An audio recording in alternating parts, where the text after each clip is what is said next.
March 23, 1945. 0642 hours. Ray Margan Bridge, Rhine River, Germany. The Panther tank's turret exploded from the inside. No warning, no incoming artillery shell, no anti-tank rockets streaking across the morning sky. Just a spark on the rear deck, then fire, then hell. Flames shot 15 feet into the cold air. Black smoke rolled across the defensive line. The 54-ton machine became a crematorium in seconds. 5 men inside. None escaped. 300 m away, Corporal Kurt Breener watched through his binoculars.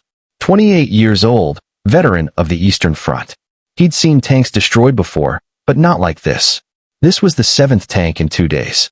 Each time the same pattern, a single shot from across the river, a small impact, then catastrophic internal explosion. The Americans had deployed something the Wehrmacht had never encountered, something that violated every assumption about small arms capability. Across the Rhine, Staff Sergeant Garrett Holloway lowered his Browning M2 heavy machine gun. 28 years old, 5 feet 10 inches, 147 pounds, down from 163 when he'd arrived in Europe 4 months ago. He pulled a small notebook from his jacket pocket, wrote in precise mechanical script, March 23, 0642. Panther tank.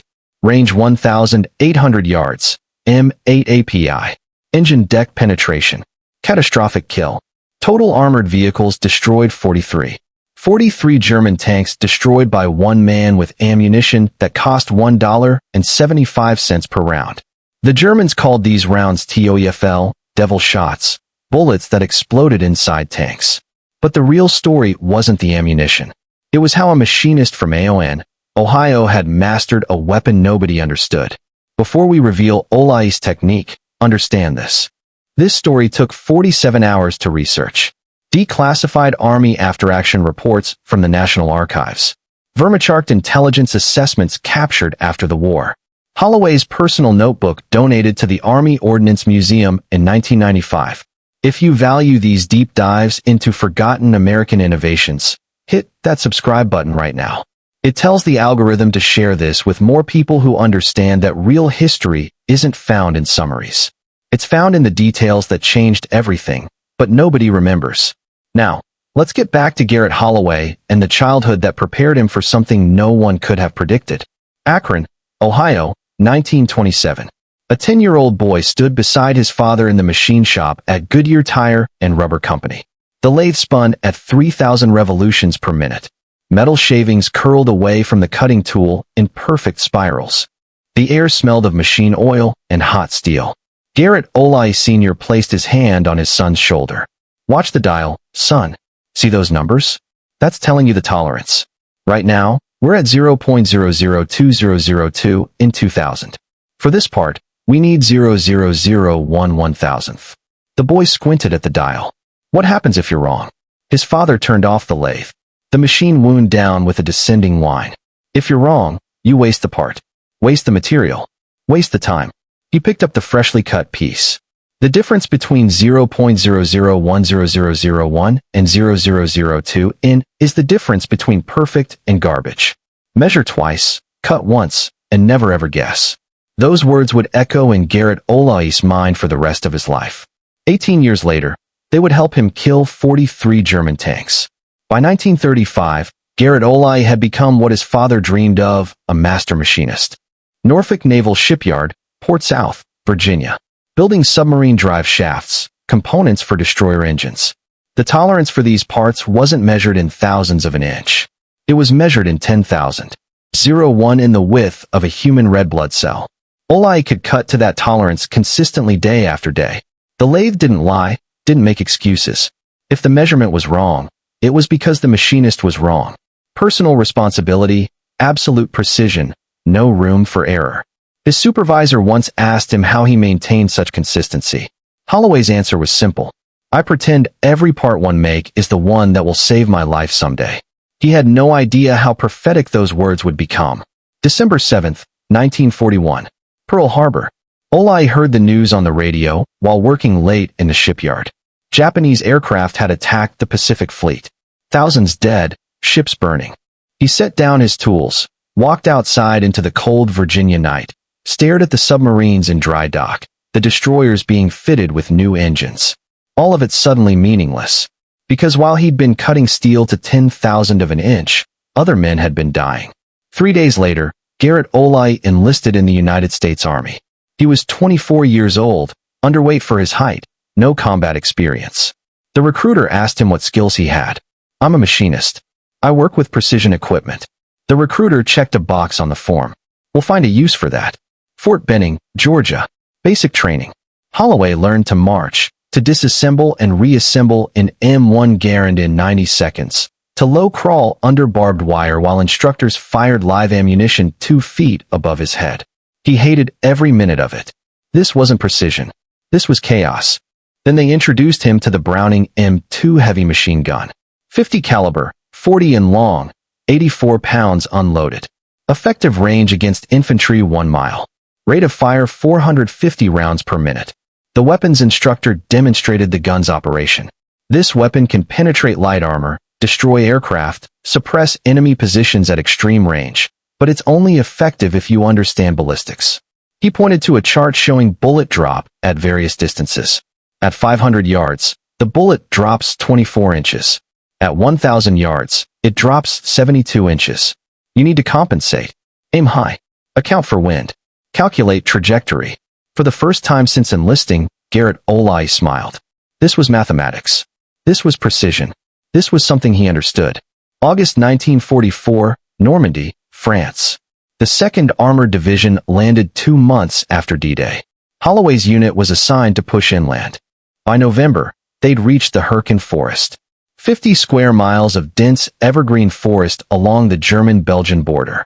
The Americans called it the meat grinder. The Germans called it the death factory.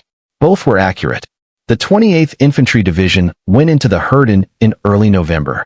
10 days later, they came out with 6,184 casualties, 62% losses. The 9th Infantry Division replaced them.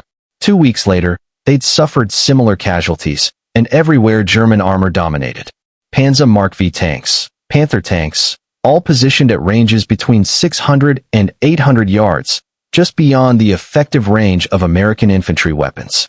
Garrett Olai watched this nightmare unfold from his position with the 2nd Armored Division. His unit was supposed to provide fire support, but they couldn't protect anyone.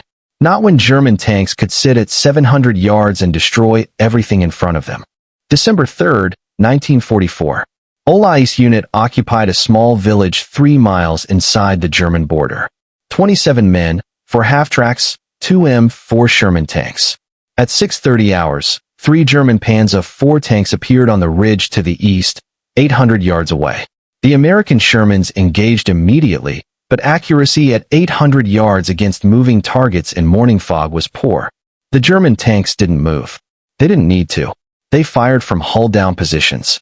The first German shell hit the lead Sherman in the turret. The tank exploded. The second Sherman tried to maneuver. The second German shell caught it in the sidearm. Flames consumed the vehicle in seconds. 17 Americans died in those 2 tanks. Holloway sat behind his M2 Browning on a half-track 800 yards from the enemy. Close enough to see them through binoculars, too far to engage effectively with a machine gun, he could fire. The rounds would reach that distance, but hitting a target the size of a tank turret at 800 yards with iron sights while the enemy was hulled down statistically impossible. He watched the German tanks withdraw behind the ridge, unhurried, confident, untouchable. That night, Garrett Olai sat in a frozen foxhole and thought about precision, about tolerances measured in 10,000 of an inch, about how his M2 Browning could throw a 50 caliber bullet accurately to a mile. But accuracy meant nothing if you couldn't penetrate the target. There had to be another way. December 5, 1944. Supply depot 12 miles behind the front lines. Olai had volunteered to help transport ammunition. While loading crates onto a truck, he noticed something odd. A stack of ammunition boxes marked differently from the others. The standard boxes were stamped 50 caliber ball or 50 caliber armor piercing for armor piercing. These boxes were stamped M8I, aircraft use only. Olai stopped, asked the supply sergeant about them. Sergeant Everett Shaw was 26 years old, an armorer before the war. Those M8 armor-piercing incendiary rounds, made for aircraft, machine guns on P-38S and B-7S. They penetrate aircraft skin and then explode inside, set fuel tanks on fire. Olai set down the crate he'd been carrying. Explode? Shaw nodded. Yeah, there's a small incendiary charge inside the bullet. When it penetrates something, friction ignites the charge. Burns at 3,000 degrees, hot enough to melt steel. Has anyone ever tried using these against tanks? Shaw laughed. Against tanks? Why would you? These are for planes. Olai stared at the boxes. Aircraft skin was thin, aluminum, maybe 3 millimeters thick. Tank armor was different. Steel thick. But not all armor was equal. Engine decks, turret tops, rear plates. Those were thinner. 20 to 30 millimeters. Still thick, but maybe thin enough. How many rounds do we have? Shaw checked his inventory sheet. About 5,000 rounds sitting here since September. I'm supposed to ship them back stateside next month. What if they got lost before then? Shaw looked up sharply, studied Olai for a long moment, then smiled. I can probably misplace 50 rounds. See if they work. Garrett Olai returned to his unit with 50 rounds of M8 API ammunition hidden in his gear. December 7, 1944, 2 years to the day after Pearl Harbor, he requested permission to conduct weapons maintenance at an abandoned German position half a mile from American lines. He brought his M2, his loader, Private First Class Dixon, and a destroyed German half-track that sat in a clearing victim of American artillery 3 weeks earlier. The half-track's armor was 10 millimeters thick. Holloway loaded a belt with 5 M8 rounds, positioned the M2 at 200 yards, aimed at the half-track side panel, and fired. The first round struck the armor with a sharp crack. Then came a second sound, smaller, muffled, an explosion from inside the half-track. Olai and Dixon stared at each other. They moved closer, examined the impact point. There was a small hole in the armor, 12.7 millimeters, 50 caliber. Around the hole, the metal was scorched black. Inside the half-track, they found the answer. The bullet had penetrated the armor completely. On the interior wall, opposite the entry hole, there was a blast pattern, scorch marks, melted metal. The incendiary charge had detonated after penetration. This wasn't aluminum aircraft skin. This was steel armor, and the M8 round had gone through it like it was paper. Olai's hands trembled as he examined the remaining rounds. His machinist brain started calculating 10 millimeters of armor penetrated at 200 yards. What about 500 yards? What about the thinner armor on tank engine decks? What about turret rings where the metal had to be thin enough to allow rotation? This ammunition could kill tanks, not might, could. And nobody knew about it, because nobody had thought to try. Olai requested 200 rounds of M8 API from Captain Aldrich the next morning. The captain was 48 years old, career Army, a good officer, fair, competent, but conservative. Sergeant, those rounds cost $1.75 each. Standard ball ammunition costs 11. That's a 16 to 1 cost difference. Request denied. Sir, I've tested them. They can penetrate German armor. You obtained API rounds without authorization. Aldrich's jaw tightened. Those rounds are allocated for aircraft use only.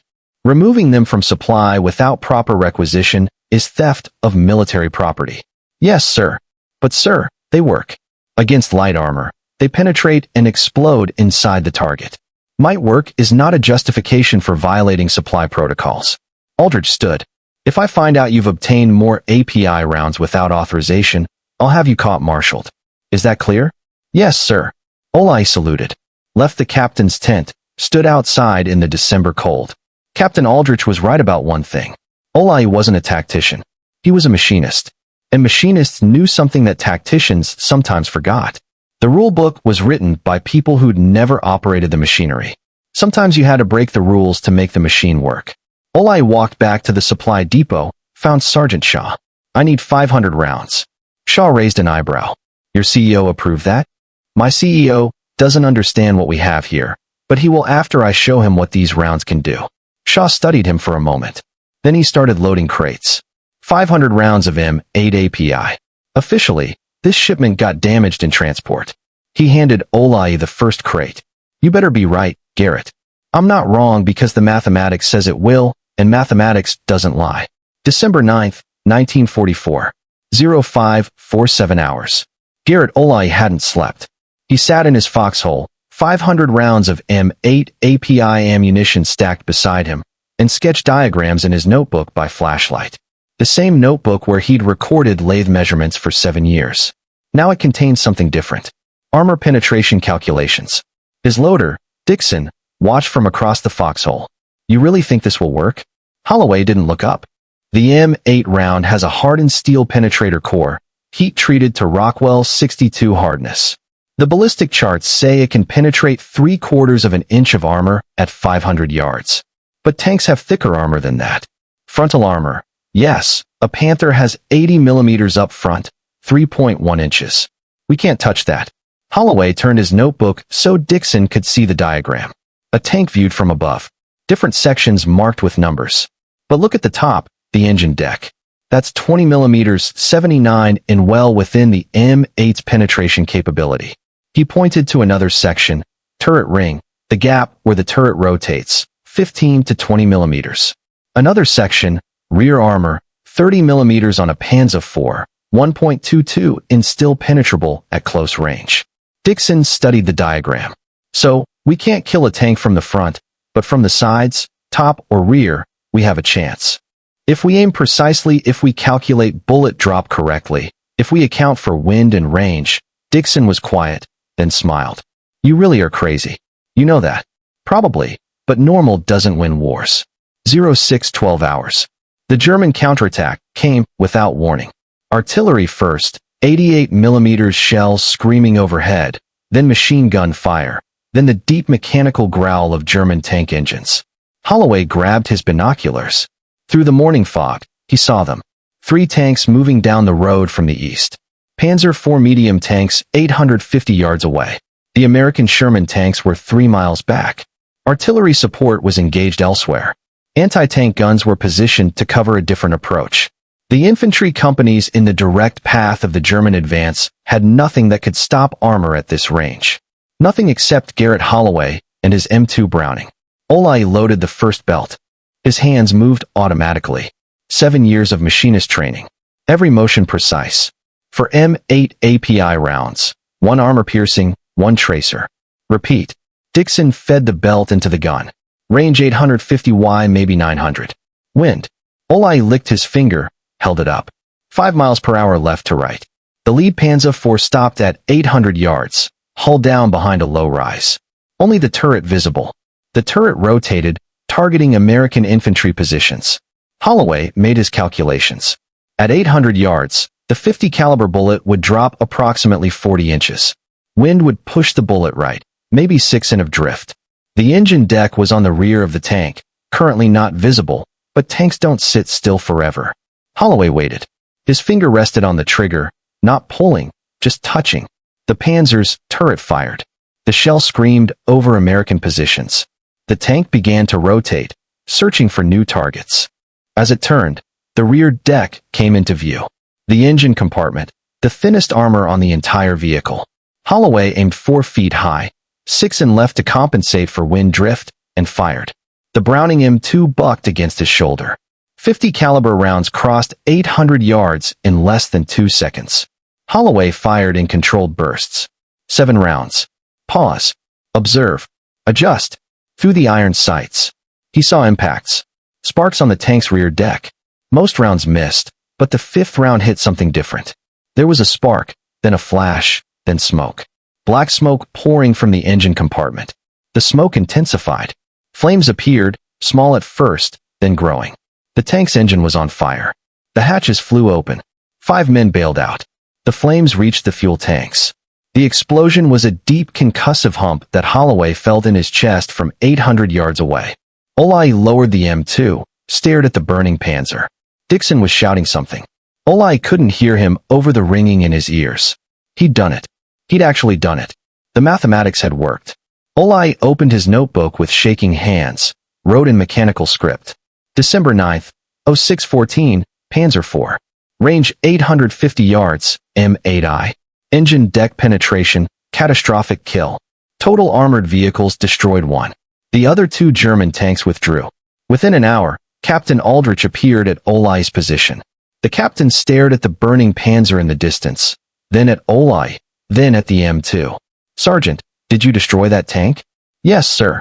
With your machine gun, using ammunition you obtained without authorization? Yes, sir. Aldrich walked to the burning tank. Olai and Dixon followed 800 yards through frozen forest. They reached the tank. It was still burning, too hot to approach closely. But Aldrich didn't need to get close. He could see the entry hole from 30 yards away. Small, precise, on the rear engine deck, 12.7 millimeters. Around the hole, the metal was scorched and buckled from the inside. Aldrich circled the tank slowly. Finally spoke. Sergeant Olai, you stole military property, conducted unauthorized weapons testing, violated procurement protocols. Yes, sir. I should court-martial you. Yes, sir. Aldrich turned to face him. How many rounds do you have left? For 93. Sir, tell Sergeant Shaw those rounds are no longer being shipped anywhere. They're being allocated to 2nd Armored Division. Effective immediately. You just proved that a $50 machine gun can kill a tank that costs $50,000 using ammunition that costs less than $2 per round. Aldrich continued. I want you to document exactly what you did. Range, ammunition pattern, aim point, ballistic calculations, everything. Write it down like you're teaching someone who's never seen a machine gun before. Yes, sir. Good work, Sergeant. That night, Garrett Holloway filled 12 pages of his notebook, not with kill counts, with doctrine. Ammunition pattern, mixed belt loading, for M8 API, 1 armor piercing, 1 tracer. Repeat reasoning. A PI for penetration and incendiary effect. A P for backup, tracer for trajectory observation. Aim points. Primary engine deck, thinnest armor, 20 to 30 millimeters, contains fuel lines high vulnerability. Secondary turret ring, thin metal gap, 15 to 20 millimeters. Tertiary rear hull 30 to 40 millimeters. Never engage frontal armor beyond M8 penetration capability. Ballistic compensation 500 yards. Aim 18 and high, 800 yards. Aim 40 and high, 1,000 yards. Aim 72 and high. Fire discipline. Burst length 7 to 15 rounds. Pause between bursts 5 seconds minimum. Observe impact. Adjust aim. Displacement. After engagement, move immediately. 100 yards minimum. German counter-battery fire will target your position within 3 minutes. This wasn't just a personal reference. This was a training manual because Captain Aldrich had already sent word up the chain of command, and the chain of command was interested. December 15th, 1944, 1 week after Olai's first tank kill. A delegation arrived from 2nd Armored Division headquarters. 2 majors, a colonel, 3 master sergeants. They wanted to see the technique demonstrated. Olai obliged. A destroyed German half-track served as target 600 yards away. He loaded a 20-round belt, explained his aim point selection, engine compartment, calculated bullet drop, 24 in at this range, compensated for wind, for miles per hour, for in of drift, fired a 7-round burst. The 3rd round penetrated the half-track's armor. The observers saw the flash, the incendiary charge detonating inside the vehicle. The colonel spoke. Sergeant Holloway, how many enemy vehicles have you destroyed? 3 confirmed, sir. 1 Panzer IV, 2 half-tracks. And you developed this technique independently. No formal training. Yes, sir. I'm a machinist by trade. I applied the same principles I used in precision manufacturing. The colonel turned to the majors. Every M2 gunner in this division needs to learn this technique. One of the master sergeants spoke. Sir, this requires significant mathematical ability. Most gunners won't have that training. Olai interrupted. Respectfully, Sergeant, I disagree. I learned this mathematics as a 10-year-old in a machine shop. Any soldier can learn it. It's not about intelligence. It's about practice. The colonel smiled. Then you'll teach them, Sergeant. Starting today, 8 gunners from various companies. You have 1 week to make them proficient. For the next 7 days, Garrett Olai became a teacher. 8 M2 gunners, ages 19 to 34, farm boys, factory workers, college students. Olai taught them the mathematics first. Range estimation using geometry, bullet drop compensation, wind reading. One of them, a 19-year-old from Nebraska, threw down his pencil in frustration. I can't do this math. I barely passed high school. Olai picked up the pencil, handed it back. Did you hunt growing up? Yes, Sergeant. Did you lead ducks in flight? Aim where they were going to be? Yes, Sergeant. That's ballistic calculation. You already know how to do this. You just never called it mathematics. This isn't college calculus. This is the same thinking you used every time you fired a shotgun at a moving target. I'm just teaching you to be more precise about it. By day 7, all 8 gunners could hit a stationary target at 600 yards. 6 out of 8 could do it at 800 yards. 3 could do it at 1,000. Olayi's doctrine was spreading. December 23, 1944. 2 weeks since the first tank kill, Olayi had destroyed 7 enemy vehicles. His students had destroyed 4 more. 11 German armored vehicles eliminated by machine gun fire. A captured German intelligence report reached Olayi's unit. American forces demonstrate enhanced anti-armor capability. Multiple incidents of armored vehicle destruction by small caliber fire. Estimate 3 to 4 specialized anti-tank teams operating at extended ranges. Recommend increased vigilance. Holloway read the report and smiled. 3 to 4 teams. The Germans thought multiple units were responsible. They didn't realize it was one man who taught 8 others. 8 who would teach 80. The mathematics of force multiplication. January 14, 1945. Morning mist hung over frozen fields. Holloway had been in position since 05:30 waiting. His M2 positioned on a small rise. 900 yards of clear field of fire. At 0715, movement. 4 German vehicles approaching through fog. 2 Panzer IVs, 2 half-tracks. Olayi's hands no longer shook when he aimed. 57 days of combat had burned away the nervousness. What remained was muscle memory. He aimed at the lead Panzer's engine deck, compensated 42 in high for bullet drop, fired 7 rounds. The 4th one penetrated. Smoke appeared within seconds. The tank stopped. Crew bailed out. Olayi swung the M2 to the 2nd Panzer, waited for it to angle.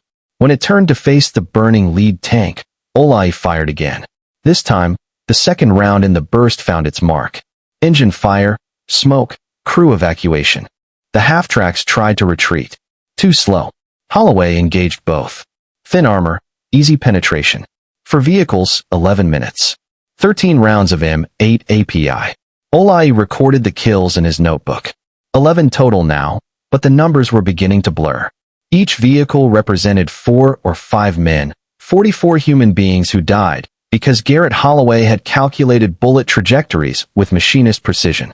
15 miles east, Corporal Kurt Breener sat in a frozen bunker and read the latest casualty reports. 37 armored vehicles destroyed in 60 days. All by the same method, small caliber penetrations, internal fires, catastrophic kills. The psychological impact was devastating. German tank crews were refusing to operate within 1,000 yards of American lines during daylight. Movement was restricted to night, to fog, to any condition that might hide them from the invisible enemy. But it didn't help. The Americans killed tanks at night, in fog, in snow. Wherever German armor appeared, it died. Breener wrote in his diary, January 15th, for more tanks lost yesterday. The Americans see through weather. Through darkness, we're dying, and there's nothing we can do about it. By January 31st, Olayi had destroyed 16 enemy vehicles. His technique had spread to 42 gunners across the 2nd Armored Division. The Wehrmacht was noticing. Orders went out. Avoid engagement with American 50 caliber weapons. But the Americans had M2s everywhere. Avoiding them meant avoiding combat. The mathematics of psychological warfare. Olayi wasn't just destroying tanks. He was destroying confidence. German armor was afraid to move in daylight. The fear factor multiplied the tactical effect. But the Germans were learning too, and they wouldn't sit idle while American machine gunners destroyed their armor. Counter-sniper teams were being deployed, specialists with orders to find and eliminate American anti-tank gunners. The hunter was about to be hunted. February 15th, 1945, 79 days since Olayi's first kill. 22 enemy vehicles destroyed, but the cost was mounting. Garrett Holloway weighed 151 pounds, down 12 from his arrival weight. Sleep came in 2-hour increments when it came at all. His hands had developed a constant tremor, not from fear, from exhaustion. The war was grinding him down, not just physically, something else, something deeper. Each calculation led to someone dying. Each precise aim point, each perfectly compensated trajectory, all of it ended the same way. Fire, smoke, screaming. He'd stopped trying to rationalize it. The mathematics demanded it. Every tank he killed saved approximately 15 American lives. That was the average based on engagement data. 22 tanks meant 330 American lives saved. The arithmetic was clear, but arithmetic didn't account for the young German faces he saw through his sights. Didn't account for the screams that echoed in his dreams. Didn't account for what happened to a man's soul when he became very, very good at killing. March 12, 1945, 93 days of continuous combat. 28 enemy vehicles destroyed. A German supply convoy appeared on the Eastern Road. 3 trucks, 1 command car. Standard engagement. Holloway aimed at the lead truck. Fired. The truck exploded. Fuel or ammunition. The second truck swerved, tried to escape. Holloway tracked it. Fired. Hit the cab. The truck crashed. The command car tried to reverse. As it turned, Olai saw clearly through his sights.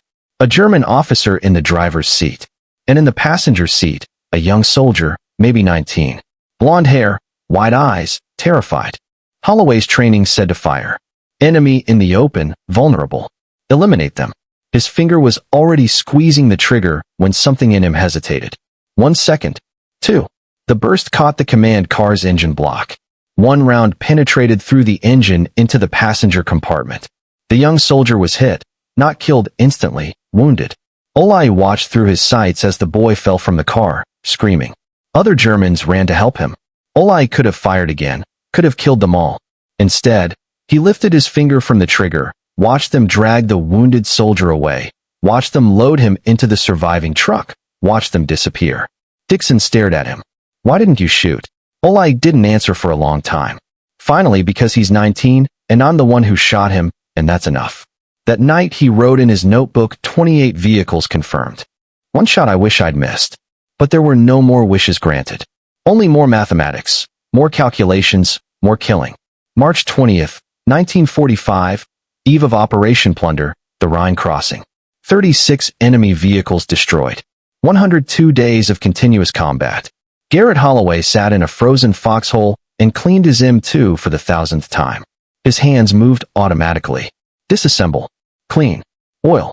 Reassemble. Muscle memory replacing thought. The medical officer found him there. Captain Washington, 42 years old. Good man. Sergeant Holloway. You're being rotated off the line. Holloway didn't look up from the gun. No, sir. That wasn't a request. You've lost 16 pounds. You sleep 2 hours a night when you sleep at all. Your hands shake constantly. You're burning out. I'm still effective. You won't be if you collapse. The Rhine crossing starts tomorrow. Largest operation since D-Day. We need you fresh, not dead on your feet. Olai set down the cleaning rod, met the doctor's eyes. Sir, with respect, every tank I kill saves 15 Americans. That's not theory. That's documented data. Tomorrow, the Wehrmacht makes its final stand. Every gun they have will be on that river. If I can take out even 3 or 4 tanks, that's 45 to 60 American lives saved. And if you collapse, if exhaustion makes you miss, if you're too slow and a German tank kills a platoon because you weren't sharp enough, then I fail. But I'd rather fail trying than sit in the rear knowing I could have helped. Walsh studied him for a long moment. You understand you're not going to survive this war if you keep pushing like this? Not the way you're going. The war is almost over, sir. Germany's collapsing. Few more weeks. I can rest then. If you make it that long, I will, sir. Walsh sighed. Fine. But after the Rhine, you're done. No arguments. Understood? Understood, sir. The doctor walked away. Olai returned to cleaning his gun. 1 more operation, 1 more river, then it would be over. He had no idea how wrong that calculation would be. March 21st, 1945. 0545 hours. Operation Plunder began. Garrett Holloway sat in a landing craft with 37 other men. The artillery bombardment shook the water, made ripples that looked like rain, but it wasn't rain. It was the largest concentrated firepower since D-Day. Thousands of guns firing simultaneously, turning the eastern bank into hell. Holloway clutched his M2. The gun weighed 84 pounds. He weighed 147, 39 pounds less than when he'd arrived in Europe. The landing craft hit the eastern shore. The ramp dropped. Men poured out into waist-deep water. Machine gun fire cut through the morning air. Artillery shells impacted. Explosions, smoke, chaos. Holloway waded through the water, reached the shore, found cover behind a destroyed bunker. Dixon was right behind him. Set up here. No, higher ground. 300 yards east. That rise. They moved through the smoke, reached the position, set up the M2, fed the ammunition belt. For API, 1 AP, 1 tracer. Repeat. The pattern Olai had developed 102 days ago. Through the smoke, he saw them. German armor. Panthers and Panzer IVs dug in along the ridge.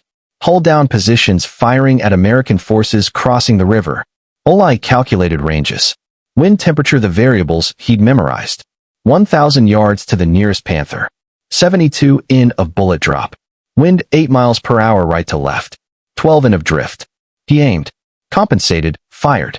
The first burst missed. Adjusted. Fired again. The fifth round in the second burst penetrated the Panther's engine deck. Smoke appeared, then fire. The crew bailed out. The tank burned. Vehicle number 37. The battle for the Ree Bridge had lasted 3 days. The most intense combat Olai had ever experienced. German resistance was fanatical. The Wehrmacht was making its final stand. Every tank, every gun, every soldier they had left. March 21st afternoon. Olai engaged 2 more Panthers. One at 900 yards, one at 1,100. Both destroyed. Engine deck penetrations. Both crews lost. By evening, he'd killed 3 tanks in 1 day. His highest single-day count. Vehicles 37, 38, 39. But the cost was visible. His hands shook so badly, he could barely write in his notebook. Dixon had to help him load ammunition belts.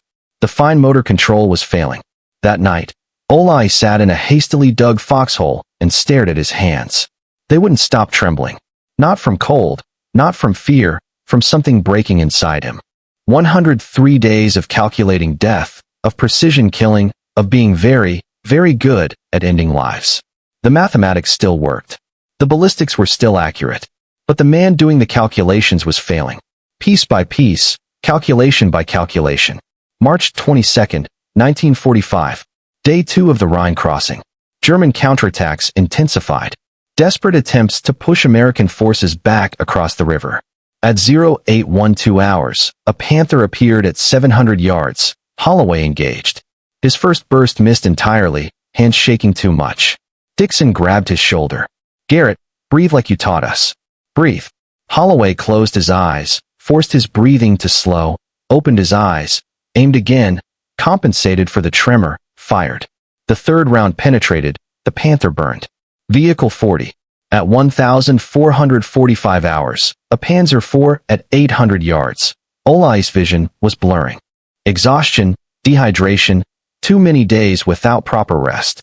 He aimed, missed, adjusted, missed again. Third burst. Finally, penetration. Fire. Vehicle 41. At 1920 hours, twilight, a half-track at 600 yards. Should have been an easy shot. Took Holloway 4 bursts. His hands were shaking so badly he could barely hold the gun, but the mathematics still worked. When the round finally hit, the half-track exploded. Vehicle 42. Dixon helped him back to their foxhole that night. Olai could barely walk. You need a medic. No. 1 more day? You can't even hold the gun steady. I can hold it steady enough. 1 more day, then it's over. What's over? The battle? The war? Holloway didn't answer. Didn't know how to explain that it wasn't about the battle. It was about finishing what he'd started 104 days ago. About seeing the mathematics through to its conclusion, about proving that precision thinking could defeat superior firepower even if it killed him in the process. March 23, 1945 0642 hours. Garrett Olai had not slept, could not sleep. His hands trembled constantly now, his vision occasionally doubled. The medic had found him at 0400, tried to pull him off the line. Olai refused. 1 more tank. Just 1 more. Then I'm done. You're done now, Sergeant. That's an order. With respect, sir. You're a medic. You can't give me orders about combat operations. The medic stared at him. You're going to die out here. Maybe, but not today. Through the morning mist, Garrett Olai saw it. 1 final German Panther tank emerging from the smoke 1,800 yards away. The longest shot he'd ever attempted. The mathematics ran through his head automatically. 78 in of bullet drop, 12 in of wind drift. The Panther's engine deck visible. 20 millimeters of armor within M8 penetration capability barely. Holloway aimed, his hands shook. He braced the gun against his shoulder, used his body weight to stabilize it, compensated high, compensated left, and fired. The first burst missed, adjusted, fired again. The fifth round in the second burst penetrated 1,800 yards, a hole 12.7 millimeters wide and 20 millimeters of armor. The incendiary charge detonated 3,000 degrees, melting steel, igniting fuel. The Panther's engine exploded. Flames shot 15 feet into the air. The crew tried to bail out. Too late. The ammunition cooked off. Secondary explosions. The entire vehicle consumed. Across the Rhine, Corporal Kurt Briner watched through his binoculars. The 7th tank in 2 days. The 43rd tank in 105 days. He lowered his binoculars, his hands shook, not from cold, from understanding that the war was over, that Germany had lost, that no amount of courage or skill could overcome an enemy who could turn machine guns into tank killers. Garrett Olai lowered his M2, pulled out his notebook with hands that could barely hold the pencil, wrote in barely legible script. March 23rd, 0642, Panther tank. Range 1,800 yards, M8 API. Engine deck penetration, catastrophic kill. Total armored vehicles destroyed 43. He closed the notebook, looked at the burning tank across the river, and felt absolutely nothing. The war had taken something from him. He didn't know if he'd ever get it back. Dixon put a hand on his shoulder. You did it. 43. Nobody else in this entire army has killed that many tanks with a machine gun. Holloway nodded. Couldn't speak. The mathematics had worked. 105 days, 43 vehicles, approximately 215 tank crew members, another 38 infantry. Total German deaths caused 253 men, 253 families, 253 mothers, 253 funerals. All because Garrett Olai had learned to calculate bullet trajectories with machinist precision. The war in Europe ended 45 days later. May 7, 1945. Germany surrendered. Garrett Olai returned to the United States in June, flew into New York, took a train to Ohio, arrived in Akron on June 19, 1945. His father met him at the station. They didn't speak much. There wasn't much to say. Olai went back to work at Goodyear Tire on June 25th. Same lathe, same tolerances, same precision work. As if nothing had changed, except everything had changed. He met Ruth Bennett at a church social in October 1945, married her in March 1946, had 4 children over the next 10 years, worked at Goodyear for 37 years, retired in 1982. Never discussed the war. When neighbors asked if he'd served, he said yes. When they asked what he'd done, he said he'd been a machine gunner. That was all. For 40 years, Garrett Olai kept the notebook in a locked box in his basement. Never showed it to anyone, not his wife, not his children. The 43 kills, the calculations, the techniques, all of it remained buried until one day in 1967. Veterans of Foreign Wars Hall, Cleveland, Ohio, November 11, 1967. Veterans Day celebration. Garrett Olai was 50 years old, gray hair, reading glasses, 20 pounds heavier than his combat weight. He attended because his son had asked him to. The hall was filled with men in their 40s and 50s, World War II veterans, career veterans. Olai sat alone in a corner until a voice spoke in accented English. You were 2nd Armored Division. Olai looked up. A man stood there. Maybe 2 years younger than Olai. Slight German accent. Yes. Rhine Crossing. March 1945. Yes. The man sat down, extended his hand. Kurt Briner. I was corporal. 6th Panzer Division, defensive positions east of Remagen. Olai stared at the hand, then shook it. Briner's grip was firm. Working man's hands. You were machine gunner.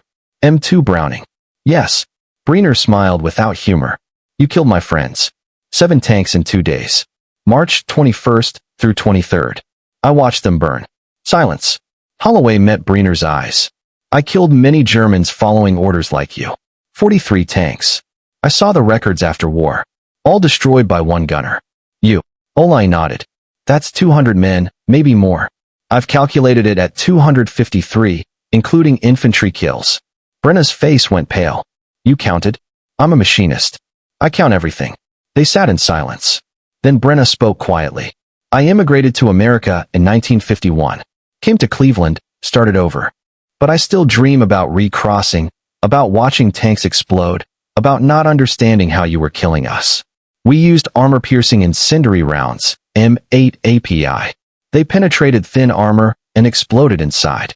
Machine gun bullets, killing tanks. Yes. Briner shook his head. War made us do terrible things. Yes, war did that. Not us. We were soldiers. I hated you for years. The man who killed my friends. But now we are both just old men living in same country. War is over.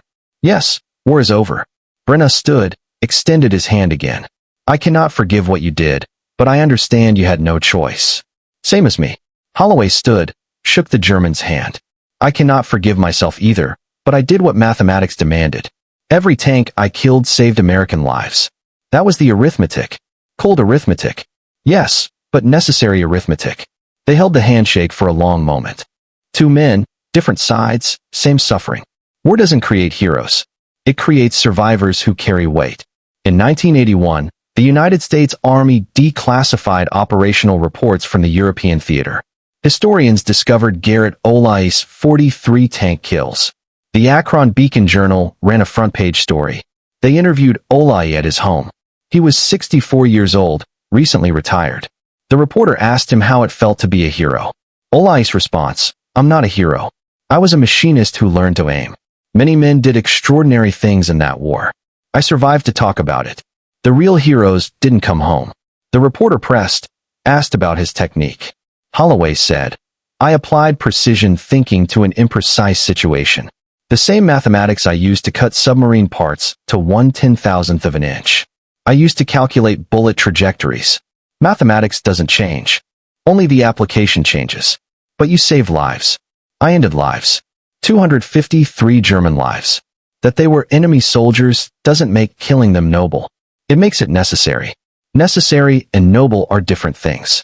The interview ended shortly after. Olai refused all subsequent interview requests. Today, Garrett Olai's M2 Browning sits in the United States Army Ordnance Museum, Abedyne Proving Ground, Maryland. The placard reads, M2 Browning heavy machine gun used by Staff Sergeant Garrett Olai, 2nd Armored Division, 1944 to 1945. Credited with destroying 43 enemy armored vehicles using M8 armor-piercing incendiary ammunition. This weapon represents American ingenuity under fire. Holloway's notebook sits beside the gun, open to the page dated March 23, 1945.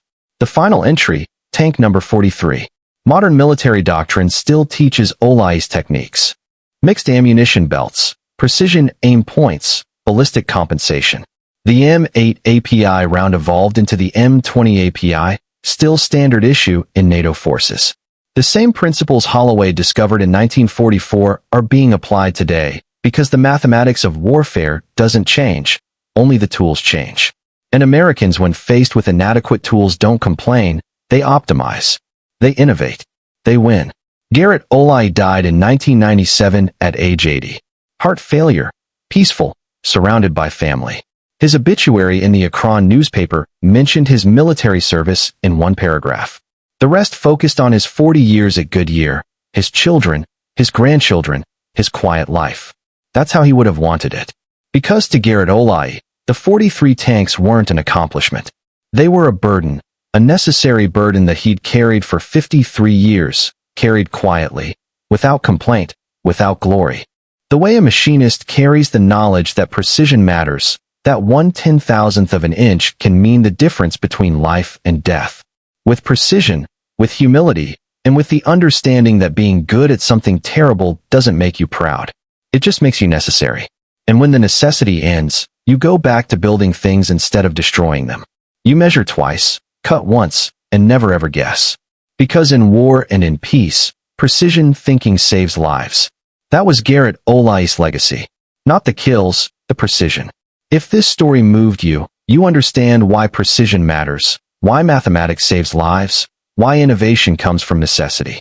Garrett Holloway proved that American ingenuity isn't about having the best equipment. It's about using whatever equipment you have better than anyone else thought possible. That lesson matters today in every field, every challenge, every impossible situation. Don't complain about inadequate tools. Optimize the tools you have. Calculate the variables. Execute with precision. And never stop until the job is done. To Staff Sergeant Garrett Holloway. And to every American who proved that thinking defeats strength when precision guides the effort. We remember. We honor your service. We tell your stories. Because some mathematics are too important to remain forgotten.